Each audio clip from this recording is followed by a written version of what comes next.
14 აპრილს საქართველოში ქართული ენის დაცვის დედა ენის დღე აღინიშნება. 1978 წლის 14 აპრილს საქართველოს მოსახლეობამ ინტელიგენციის წარმომადგენლებთან ერთად მასობრივი გამოსვლა მოაწყო და გააპროტესტა საბჭოთა კავშირის გადაწყვეტილება, რომ ქართული როგორც სახელმწიფო ენა გაუქმებულიყო. რუსთაველის გამზირზე თითქმის 100,000 ადამიანი შეიკრიბა და პირველად საბჭოთა კავშირის ისტორიაში კომუნისტურმა რეჟიმმა უკან დაიხია. თემაზე ვისაუბრებ ჟურნალისტ მარინე ზარდიაშვილთან ერთად. გამარჯობა, დიდი მადლობა რომ მონაწილეობთ ჩვენს გადაცემაში. გამარჯობათ. როგორც ვიცი, ამ მსვლელობის მონაწილე იყავით თქვენც. გაიხსენეთ ეს დღე, რა ემოციები ახლდა?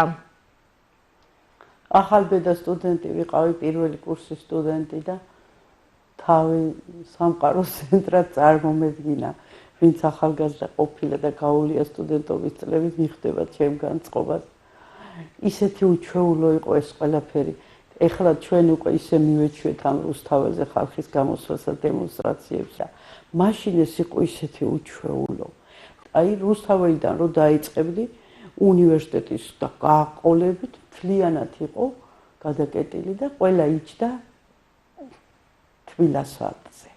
სხვათა შორის უნდა გითხრათ, რომ ამ ჩვენ გამოსვლებს, სტუდენტების გამოსვლებს თავად ხელმძღვანელობდნენ და გვაკვალიანებდნენ ჯავახიშვილის უნივერსიტეტის პროფესორ მასწავლებლები. მათაც გვერდით დაგვიდგნენ, ესე არ იყო რომ სტუდენტებს პირიქით.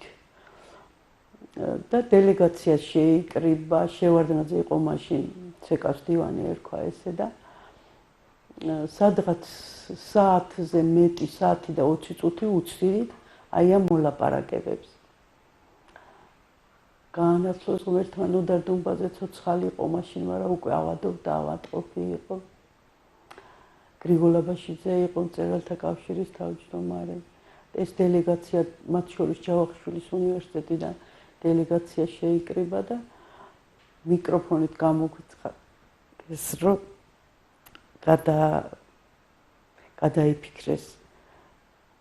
ესე იგი თანაბარ ენად აცხადებდნენ ქართული ენა პრივილეგირებული პირველი შეიძლებოდა კანცელერი და სხვა ენაზე გეწარმოებინა. ამაზე იყო ლაპარაკი და სახელმწიფო ენად აღარ იჯდა კონსტიტუციაში. აი დასაფრთხელო და რას ნიშნავდა ეს? საშინელი კატასტროფა. კატასტროფა იყო და ჩვენ შევცვალეთ ეს დატოვეს ისევ კონსტიტუციაში, რომ სახელმწიფო ენა საქართველოში არის ქართული ენა. მახსოვს რომ გამოაცხადეს სტაში, ზეიმი, არ ვიცი, მე არ დამავიწყდება ეს დღე. ისეთი ბედნიერები ვიყავით, აი რომ იგრძნობ რომ რაღაცა გააკეთე, აი ძალიან დიდი. და არ ვიცი, ესეთი ახდაცების გრძნობა მე შეიძლება ასაკის ბრალიც არის. ეხლა რა უნდა მოხდეს ჩემ ცხოვრებაში ისეთი, რომ აი ეს განვიცადო რაც მაშინ იყო. უნდა გავაცნობიეროთ განსაკუთრებით აი ამ მომავალ თაობაში მასწავლებლებს დიდი როლი აქვთ, რომ ჩვენ ვართ სრულიად უნიკალური ენის პატრონები.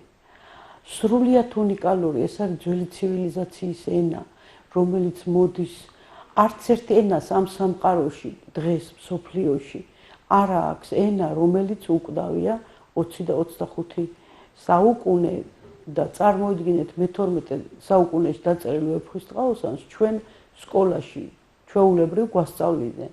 ნუ ცოტაოდენი განმარტებები გვჭირდებოდა, მასწავლებელი წყარედებს გვიხსნიდა, რომ რაღაც სიტყვების მნიშვნელობა, მაგრამ საერთო ჯამში კითხულობ და იგებ. ეს არის სრულიად უნიკალური ამბავი. თანაც ქართულ ენას 3 ამბანი აქვს. არის ენები სამყაროში უზარმაზარი ერების, რომელთაც საკუთარი ამბანი არ აქვს. და საქართველოს 3 აქვს საკუთარი ამბანი. ეს უნდა გავაცნობიეროთ, ამას უნდა მოუფრთხილდეთ და დღევანდელი დღეს გეტყვით, რომ დღეს ჩვენი ენა არის სრულიად დაუცველი, უყურადღებო. კი ბატონო, 14 აპრილია და დედაენა და იქ თავდება. თქვენი შეფასებით როგორი იყო ქართული ენა თქვენს დროს, როგორი ახლა და რა მომავალი აქვს? დღევანდელი მდგომარეობით განსაკუთრებით აი ტელევიზიიდან მეტყველების ენა, წერილობაც ეხლა თანამედროვე წერილებსაც ვეცნობი რაღაცა მინდა გითხრათ, რომ არ ვიცი მე მეჩვენება არავის ვაშინებ, მაგრამ კატასტროფული მდგომარეობა გვაქვს. ჩვენ ენას ეს არ ეკადრება, რაც ქართულ ენას ჭირდება, ეკადრება და მოუნდა მოუაროთ. არაფერი ამ ერთი ზეიმის გარდა 14 შეიკრიბებიან დედაენისზე. არც ერთ ენას სამყაროში, მსოფლიოში საკუთარი ძეგლი არ აქვს. და მარტო ძეგლთან ყვავილებს მივიტანთ, გამოვბრუნდებით და ისევ ვიწყებთ არასწორად მეტყველებას, არასწორად წერას. უმდიდრესი ენა გვაქვს და ჭირდება დიდი აი კონკრეტულად რა არ მოგწონთ თქვენ, ხო, თანამედროვე ცხოვრებასთან ერთად იცვლება, ხო, თქვათ ახალი სიტყვები შემოდის და ასე შემდეგ. აი თქვენ რა არ მოგწონთ კონკრეტულად ჩვენს ენაში? ახალი სიტყვების შემოსვლა კარგია, ენას აცოცხლებს და ათანამედროვებს, მაგრამ ძველი სიტყვები არ უნდა დავკარგოთ და უნდა მოვეპყრათ ფრთხილად, უნდა იყოს ენის დაცვის სახელმწიფო დონეზე უნდა იყოს დეპარტამენტები, უსწარმაზარი.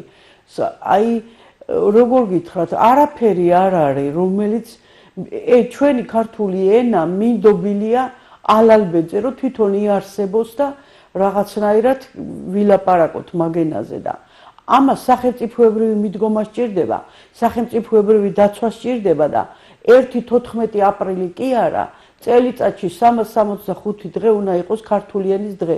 ჩვენ ისეთი უნიკალური ენა გვაქვს.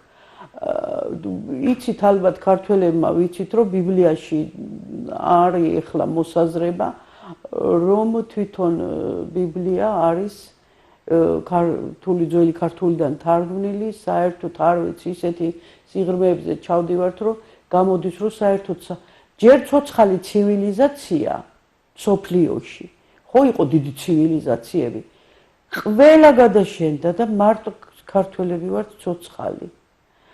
ეს რომ ჩვენ ცოცხალი ვართ და ქართულ ენაზე მეტყველებთ, ეს არის სრულიად უნიკალური მოვლენა, რომელსაც ჩვენ არაადეკვატურად ვებყრობით, არ ვაფასებთ და არც ამის მნიშვნელობა არ ვიცით. ეს არის უზარმაზარი მოვლენა, ენა არის ერის სიცოცხლე, მეტყველების კულტურა, ზნეობა და არ ვიცი.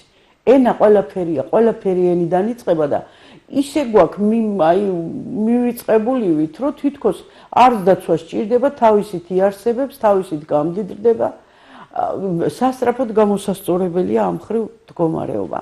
პატარა ბავშვებს, რომელიც პირველ კლასში შედიან და იწყებენ პირველ ანაბანას და აიას, იქიდან უნდა ასწავლოს მასწავლებელმა, რომ ის სწავლობს სრულიად უნიკალურ ამბანს, სწავლობს სრულიად უნიკალურ ენას და სწავლობს ისეთ ენას, რომელსაც დაცვა სჭირდება, გაფრთხილება სჭირდება და ენას ისეთივე დაცვა სჭირდება, როგორც სამშობლოს, როგორც საქართველოს, როგორც ჩვენ მიწა-წყალს.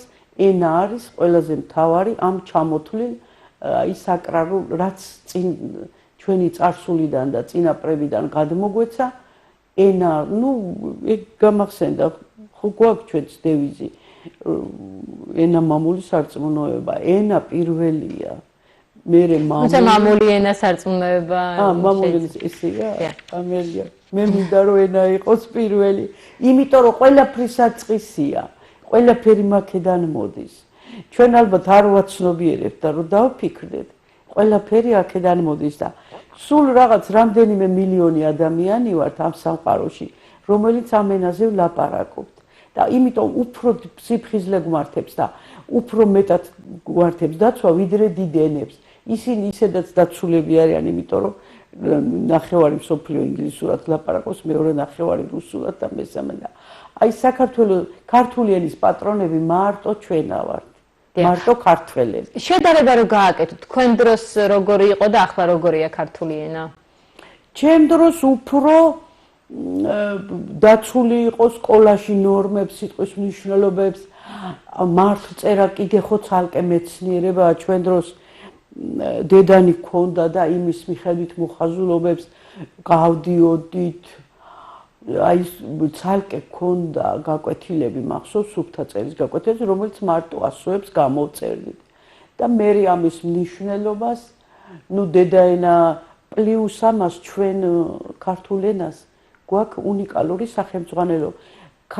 გიაკობ გოგებაშვილის დედაენა ისეთივე ძეგლია თვითონ, როგორც თვითონ ქართული ენა და აი ნახეთ გოგებაშვილის დედაენას მე იმით ვისწავლე ჩემი შვილების დროს ზუსტად ჩემი შვილების დროს ამოიღეს იაკობ გოგებაშვილის დედაენა და ჩაანაცვლეს სხვა სახელმძღვანელოთი რა მოტივით ამოიღეს არავისთვის განომარტიათ რა დაუწუნეს არავის უთქვია და რატო შემოიღეს სხვა არავის და მაშინ არავინ ხმა არ ამოვიღეთ ეს უნდა განგაში აგვეტეხა აი საიდან დაიწყო ქართული ენის უპატივცემულობა როცა იაკობ გოგებაშვილის აი ია ის წიგნიც მახსოვს გარეკანზე ია ახატია ყვავილი ჩვენ ის წავართვით ჩვენ შვილებს და რაღაცა ფსევდო წიგნებით ჩაუნაცვლეთ და იქიდან დაიწყო ეს არის უპატივცემულობა გაუაზრებლობა აი თქვენ რა მოლოდინი გაქვთ რა მომავალი აქვს ქართულ ენას ეხლა ამ წუთში ჩვენ ძალიან თუ არ ავტეხეთ განგაში და აი არ ვიცი ძალიან პასიურობენ სკოლის მასწავლებლები ეს არის უზარმაზარი არმია ფილოლოგების რომლებიც უნდა იყვნენ პატრიოტები მარტო მასწავლებლები კი არა ქართულს ვინ ასწავლის ეს მას აქვს განსაკუთრებული მისია ეს უნდა ყველა მასწავლებელმა გაითავისოს და აგრეთვე ყველა მშობელმა რომელსაც სკოლაში პირველ კლასში შეყავს ბავშვი ეს არის ზეიმი ჩვენი შვილები ქართველი ბავშვები პირველ კლასში ეზიარებიან ქართულ ამბანს ეს არის ზეიმი ეს პატარა ამბავი არ არის ხალხო ბაღში ასწავლიან ინგლისურ სიტყვებს მოვადრო ისწავლის რა გეჩქარებათ ინგლისურსაც ისწავლის ესპანურსაც ისწავლის სამყაროსაც გაიცნობს მაგრამ ვაცადოთ ჩვენ პატარებს რომ ჩამოყალიბდნენ მენტალურად და თავისი კოდირებული ენიდან ნუ ავაცდენთ თორე მივიღებთ აი უბადრუგ თაობას მივიღებთ და ჩვენ ღუპავთ ბავშვს რომელიც აღარც აქეთ არის აღარც იქით არის ვერ თავის ქართველობას აღიქვამს და ის კოდი რომელიც ჩვენ მოგდევს